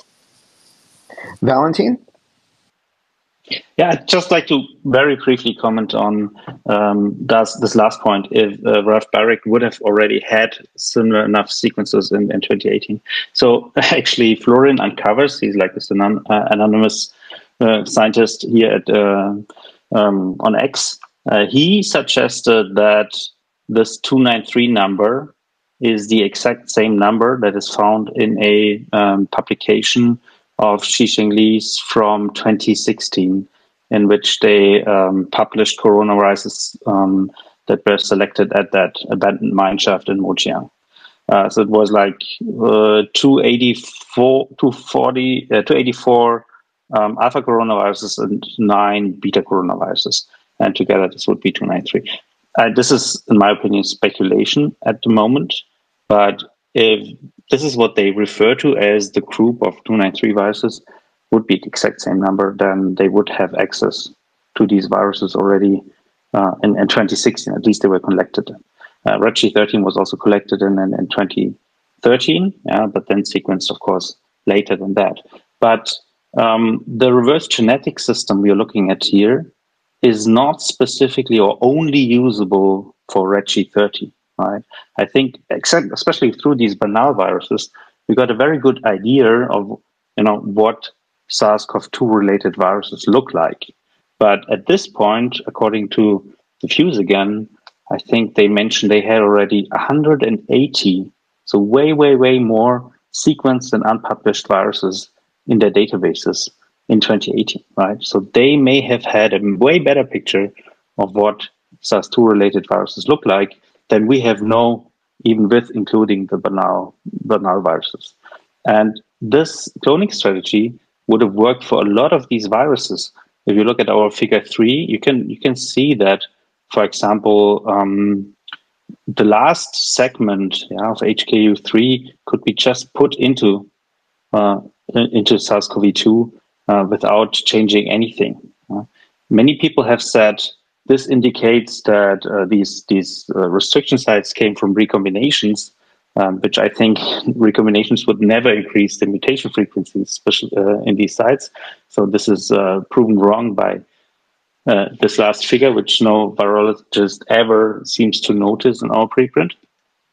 But it's a very general cloning system that would allow you to basically mix and match parts of different related viruses. And this would really be ideal to produce these 3 to 5 backbones they wanted to produce per year. And if you then see, for example, that your last puzzle piece, whatever you're off 7 to 9, doesn't work, you can just put in another puzzle piece there. Yeah. So it would give you a lot of flexibility. So it's not specifically designed for Reggie 13, in my opinion. Alex? Yeah, I think these are all great discussion points and things to consider. And I think Alina's right in terms of, just drawing a line where we don't know and kind of asking questions and trying to procure documents that might help us know more about who knew what when and what sequences were shared amongst this group. And I think one area where I could shine some light on this is that working in this pathogen spillover field pre-COVID, and again, talking about EcoHealth and their reputation around the time of diffuse, it was known. So I was working in a group that was studying bat henipaviruses, and it was known that EcoHealth Alliance had a massive data set of bat henipavirus, I believe it was F and G genes. So they had these databases from their extensive surveillance efforts in Southeast Asia. And those databases were not made public, they were not shared. And so, you could imagine if there were this henipavirus outbreak near a lab that was collaborating with EcoHealth Alliance, we'd be facing the exact same questions now. And we don't have the transparency from EcoHealth to just know all of the sequences that were in their possession. And there's an additional complexity, which is that if they were sending these bat samples to the Wuhan Institute of Virology for sequencing, which is one of a set of possible scenarios where the Wuhan Institute of Virology could have obtained the progenitor, the Wuhan Institute of Virology could have sequenced this and they could have not told the EcoHealth Alliance as well. So I think, there's stuff we don't know and there's stuff we may never know. But we can still have high confidence in a lab origin with what we know for a fact now. We know that SARS-2 has a furin cleavage site, that there was a proposal to insert the furin cleavage site. That proposal was not to take place in Buenos Aires or Atlanta or Amsterdam or Sydney, but and not even in Beijing or Shanghai, but in Wuhan. And additionally, the Wuhan Institute of Virology, at the time of emergence, had the closest known relative to SARS-2, RATG13, and the odds of that are very low. And additionally, we've provided evidence to show that this virus in SARS-2 is unusual among wild coronaviruses in every way that it's consistent with the reverse genetic systems, with enzymes that had only been used together once before in a coronavirus by not people in Buenos Aires or Atlanta or Sydney, but people at the Wuhan Institute of Virology who are also collaborators on the diffuse grain. And so there's a lot we do know. And even though there's, digital fingerprints that for all we know may have been deleted and burned and thrown to the bottom of the ocean, and there's a lot we may never know, I think we can still have high confidence in a lab origin and at the same time use this high confidence to push for more documents and transparency, knowing that there are these viruses and viral genomes and spike proteins and genes that we haven't yet seen, but which could inform this matter. So I completely agree. I just want to emphasize again, and Alina has made this point. It's very frustrating that we're still learning such critical information from Freedom of Information Act requests. I think it is clear that there is very good reason to believe that there's more information about the origins of the pandemic, both at UNC and at EcoHealth Alliance. And it's just shocking that there's no seeming federal investigation, at least that's, no aggressive federal investigation into the origin of this virus. But instead, we're learning most of our information through, the efforts of some, a very small number of very, hardworking reporters at small institutions, not even at major media outlets. One thing I want to emphasize, though, is I think we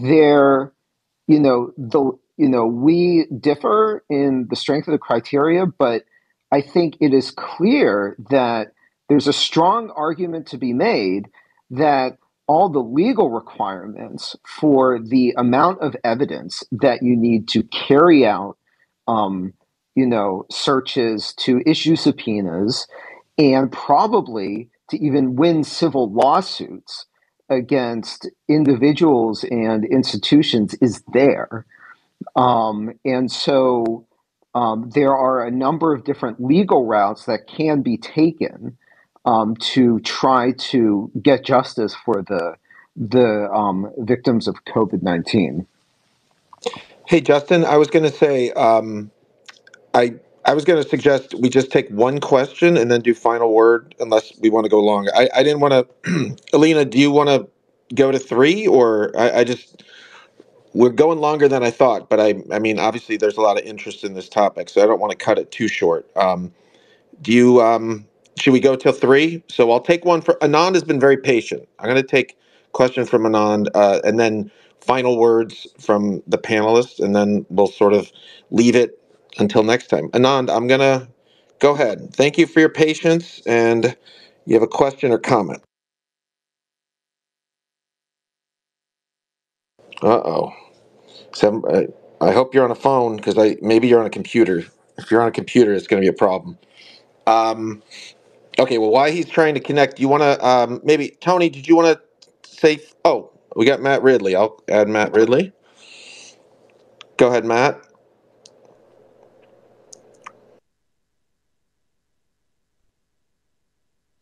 Go ahead, Matt. Oh, me. Hi. I only came in a short while ago, so I may have missed this. But regarding the 293 phrase, why is it not possible for somebody who is in reasonably good terms with Daszak or Barrick to ask them what this phrase means? I think someone should. I mean, I think you know the answer, Matt. Listen, sure. I can post on Twitter. I'm sure he'll respond in a very kind manner. It's ridiculous. I think. I mean, all I can do is laugh about it. It's absurd. It's absurd. So, yeah. Did you want to say anything else, Matt? Any comments generally about what is your current thought about where things stand after the recent revelations? Well, I think, as usual, I'm in alignment with Alina. I think she's quite right to offer the cautions she does. But I do feel that the recent revelations have significantly strengthened the case. But I think it's terribly important that we don't erect a hypothesis that then gets shot down, and that damages the entire case. Yeah, that's a very good point. I think we were discussing before the space this sort of general idea that, and actually at the beginning of the space, that we're all in agreement that the evidence is extremely strong towards lab origin. And I think maybe Alina is a little less than certain than the rest of us are, but the preponderance of evidence, it's really quite overwhelming. And it's not really about whether this particular paper stands up. It's really just this is one of many pieces. And it was, the idea here is to sort of look carefully at what has been presented in this one paper in a way that we were trying to model how normal scientific discourse happens. So that's why here's Alina back. Go ahead, Alina. Or Alex. Go ahead, Alex. Yeah, I basically echo Alina's thumbs up. And Matt, I completely agree that we don't want to go all in on one hypothesis. And one thing that we did in our paper was really emphasize the limitations and really try to request future work. But also by having these very peculiar terms that no one else has, we don't ever use BSMB1 in common language unless we're talking about molecular cloning techniques. And so what we've provided is language that could be used to assist searches for digital fingerprints and could be used to contextualize anything we find. And so I think that's really what our paper has done, is contextualize this pattern. And so it's still out there. And, that's what helped us kind of raise our eyebrows at the mention of BSMB1. But I also agree that there's still many other possibilities for this laboratory origin. And, we still don't know who held the pipette. We don't actually know, was the furin cleavage site first found and then after coronavirus, or was it inserted, or did it arrive with serial passage? And so there are a lot of unknowns. But yeah, there's also ways to combine that evidence to do attribution. And I think that's where many of us are in agreement that I think we're there for being able to have high confidence in a laboratory origin. Justin, should we just do sort of a wrap up? Sure. I just want to say that I think this has been a great discussion of kindergarten molecular biology. Can you make sure you clarify what that's about, by the way? Because I realize I made a joke without, because some people may not know about that. Go ahead, just real quickly. Can you do that? Well, so correct me if I'm wrong. I remember that being, what was it? How Christian Andersen described the paper, the Valentin and Alex and Tony's papers, kindergarten molecular biology, and I have to say, I think I have some critiques of some of the technical details of the paper, but I think overall, again, it's a really important paper, and there's a lot of leeway for errors in the mathematical assumptions that they make, say, to quantify p-values, because the resulting p-value that they get is so incredibly low. So not all of their assumptions have to be correct for it to give strong evidence for a laboratory origin. And I really want to thank them for their work, because I think it's very good work, and I think it's far better than any of the work that Christian Andersen has published on this topic. Yeah, I'd say by 1 billion%, frankly. Geez. So I don't know. So you want to start? Maybe Tony, did you want to say some final words, and then Alex? There's some. I want to go back to the diffuse proposal. Sure. The recent draft that was released. Two things. One is there's language in there about generating the backbone from a consensus sequence. So if that's true, if that's how the backbone was made, then we will never find the most common research answer, because it doesn't exist. It's a computer generated code. And actually, it looks SARS-CoV-2's genome really looks like that. I mean, because the closest we can get is 97%, I think. So that would make sense, and that what that means is that the generation of the backbone could be done anywhere, because you can simply order that sequence from some of the DNA companies that make DNA fragments for you. They ship them to you in a ready plasmid, ready to go plasmid, and you just need to cut. You already designed the type 2S enzyme cleavage site, so you just need to cut those plasmids and ligate them, and you have the virus, right? So the amount of work is negligible, and the cost is around maybe $5,000 to $6,000 to do that. And the second thing about the diffuse proposal is that we do have the budget for the Wuhan Institute of Virology, but the budgets for Ralph Barrick and EcoHealth Alliance and also the Singapore outfit are still blocked. So it's interesting. Why? What could be in there that we are not allowed to see? So yeah, sorry, Alina raised her hand as soon as you. So this is not your final word, Alina. Did you want to address something that Tony said? And then. Oh no, I can wait. I can wait. Sorry, no, Tony, go ahead. If you're, I thought you might be finished. I'm sorry. Yeah, I think these were the final 2 points I wanted to make. Yeah. Thank you, Alina. Go ahead. Yeah, so I mean, I think that this sort of conversation that we're having is extremely healthy in science. And this is really the biggest problem about the original COVID-19, aside from the virus, of course, that's causing the pandemic, is that establishment scientists have tried to intimidate other scientists from broaching this topic. They've tried to shut them out of journals, and when you put up preprints, they come after you, calling you a kindergartner, like belittling you, saying that you don't know what you're talking about. And that is a major problem. Like even if this virus somehow at a very low chance did come from that market, this doesn't excuse any of that behavior of them shutting out other scientists and then trying to stuff a premature consensus down our throats. So I do think that it's very good that Valentin, Tony, Alex, you're looking at this, and I hope that more eyes get on this. Like, it's shocking how few scientists dare to weigh on this topic publicly because they're afraid of retaliation, they're afraid of being belittled in public. It's shameful, honestly, for scientists like me to look at this and see how many people are scared out of their wits to say something publicly about this topic. So I think that we should have more of these conversations. I don't know that there's very strong evidence for one particular cloning strategy, but I do agree, again, that if you look at all of the evidence that's available, it does point at a lab leak. And I do think that should be the default assumption, that should be how we operate going forward, thinking about how to prevent future pandemics, is that you really have to start increasing oversight and accountability on this type of very specific type of virology research. Absolutely. I just want to echo that the intimidation campaign by a small number of virologists is absolutely true, and it's shameful. And Alina, in particular, deserves a lot of credit for consistently speaking out on this topic, even in the face of this. Was very clearly a concerted intimidation campaign to shut down scientific debate by prominent scientists. Alex, you want to say something?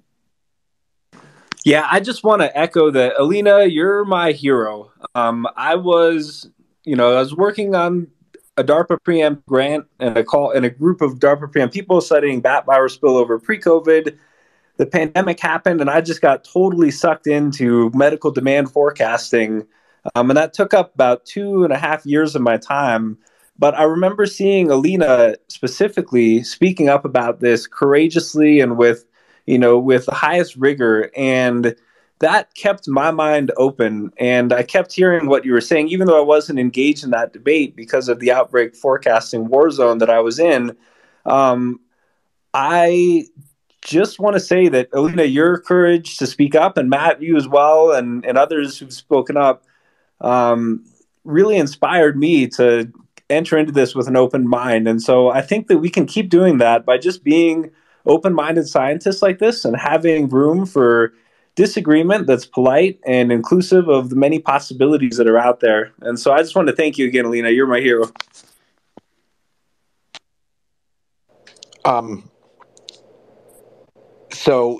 Valentin, I'm gonna, first of all, Alina knows where she stands with me. I'll just put it at that. Valentin, go ahead.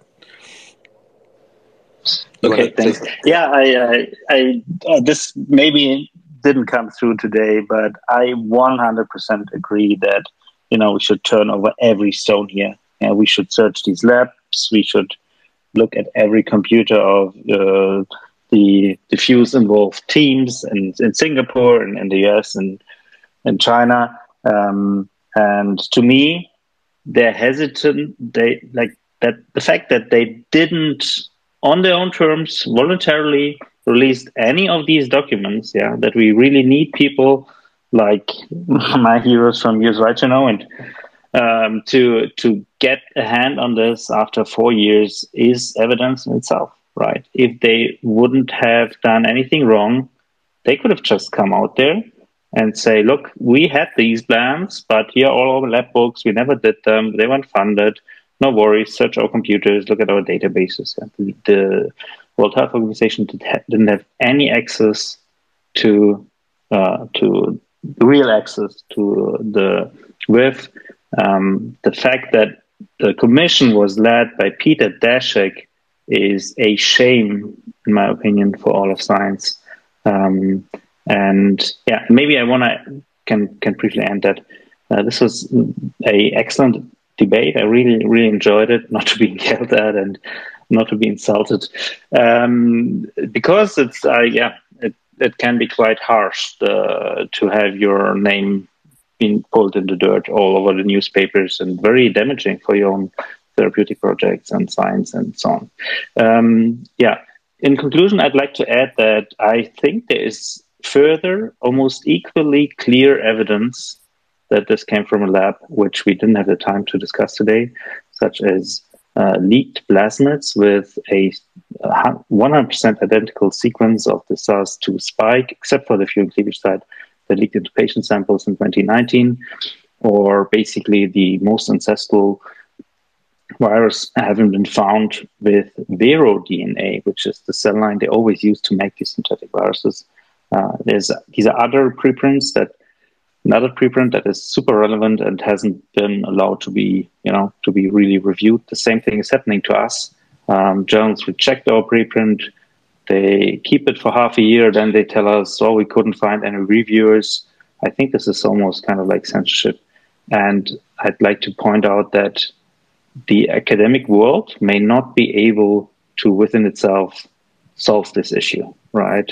We've seen this with a lot of other similar scandals, that there was no one at VW who was going out there and saying, look, hey, we're cheating with exhaust values. Yeah, there was one guy at the NSA coming out saying, look, we are breaking US laws every day. And a lot of these things have been considered to be conspiracy theories before we had the evidence. Here, they're really trying to shut down the evidence. And I can only agree with Alina that we should really turn over every stone. And if you want to look into further evidence, you can just put my name into YouTube or look at my attached tweet. And I'd be happy to get feedback to that. I'm happy to be proven wrong, but it needs to be solid scientific arguments. Thanks a lot for doing this. Justin and Bryce, and congrats again for going there and trying to change laws. Yeah, this is something we tried here in Europe for a while, and there's just no getting through. Yeah, there's no FOIA lawsuits or anything alike in Europe. It's really, really desperate. And you may be frustrated with the process in the US going so slowly. There's basically no process at all. There's no real big investigative newspaper or anything alike in Europe, in my opinion. So, you might have not an ideal system, but way better than what we have here. And thanks a lot for everything you do and for inviting us here. Well, thanks, Valentin. And I want to echo, actually would make a lot of sense for us to have future Twitter spaces to talk in particular about those, was it Antarctic sample and just some of the other evidence that's out there for COVID origins that perhaps hasn't gotten so much attention, but is very, very well worth a look. One point I'd like to add on top of that go too ahead, is Alex. that the elephant in the room here is diffuse, and we've all been talking about it. We take for granted that we can't thank Peter Daszak for for that document, but rather that came from Drastic, and Charles Rixey, who I see here, helped produce that document. So this has really been a decentralized team effort, and I just want to thank every single person here for all they're doing to think openly about this and produce documents. Amen. Very good. By the way, Alex, very good point. What was I? Oh, Alex, did you want to mention? We have not mentioned this. Stephen Quay. Did you want to give a shout out to him? Oh, absolutely. Yeah. So while we were writing up our manuscript, we learned when it was nearing completion that Stephen Quay had also been working on similar work. So we think that, in the spirit of sharing credit and really raising tides and lifting boats that we have a hat tip to Stephen Quay, who had also stumbled upon this pattern and also done his part to quantify the low odds of this BSA1, BSMB1 map. And so between Charles Rixey producing Diffuse and Drastic and all their work to help contextualize this evidence, to Stephen Quay and others who have also worked on these topics as well, this has been a real team effort, and it's cool to see everybody here. Thanks. Yeah, thanks a lot, Alex. Matt, did you want to say anything before we go, or? I wasn't requesting to. No, I agree with everything that's been said recently. Thank you. Okay, and thanks for supporting us. Obviously, so this has been great. Justin, you want to say the final farewell? I just want to thank all the panelists who joined us and all the listeners. I think this is an incredibly important topic. I wish we could have similarly rational discussions with zoonosis proponents. It would be nice to have that in the future if anyone is willing to come on and talk about evidence that they think there is for zoonosis without insulting everyone. I think that would be great. But I've really enjoyed this discussion, and yeah, thanks. And thanks, Bryce, for running it. Thanks, everybody, and take care. We'll be back soon, I think, with perhaps another scientific discussion. This has been great. I appreciate it. Have a great rest of your day.